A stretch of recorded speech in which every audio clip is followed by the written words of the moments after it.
বাঙালির পাকঘরে জানাই সকলকে স্বাগত। আজকে তৈরি করে নেব আমিষ মোচার ঘন্ট। মোচাটা ভালো করে বেছে নিতে হবে।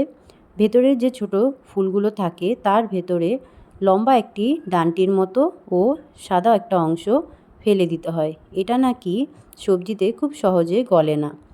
এরপর আমি একে একে সমস্ত মোচা বেছে নিচ্ছি।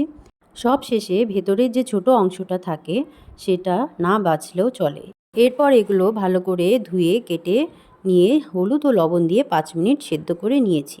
এরপর কড়াই গরম করে পরিমাণ মতো তেল দিয়ে কেটে রাখা আলুগুলো ভেজে নিয়েছি। শুকনো লঙ্কা, জিরে, তেজপাতা ফোড়ন দিয়ে পেঁয়াজ কুচি দিয়ে ভালো করে নাড়িয়ে চাড়িয়ে আদা জিরে বাটা দিয়ে কষিয়ে নেব। এরপর দিয়ে দিচ্ছি পেঁয়াজ বাটা ও 2 কোয়া রসুন।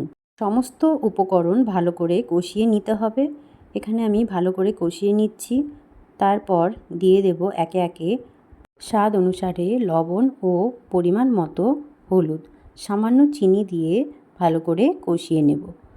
ভালো করে কষাতে হবে। এরপর তেল ছেড়ে এলে দিয়ে দেব ভেজে রাখা আলু। ভালো করে আলু দিয়ে মিশিয়ে নেওয়ার পর কিছুক্ষণ কষিয়ে নিতে হবে। এবার সেদ্ধ করে রাখা মোচাগুলো একে একে দিয়ে দেব। সমস্ত মোচা দিয়ে ভালো করে নাড়িয়ে চাড়িয়ে নিতে হবে। কিছুক্ষণের জন্য ঢাকনা দিয়ে 2 মিনিট পর ঢাকনা তুলে দেখবে প্রায় ভাজা ভাজা হয়ে এসেছে। এবার গ্যাসের হিট মিডিয়ামে রেখে বেশ 5 মিনিট ধরে কষিয়ে নিতে হবে। ভালো করে ভাজা ভাজা করে নেওয়ার পর একেবারে দেখবে নরম হয়ে এসেছে মোচা। নামানোর আগে শুধুমাত্র গরম মশলার বাটা দিয়ে নামিয়ে নিন। গরম মশলার বাটা দিয়ে আমি এখানে নাড়িয়ে চাড়িয়ে নিচ্ছি। এইভাবেই খুব সহজেই আমিষ মোচার ঘন্ট তৈরি করা যায়।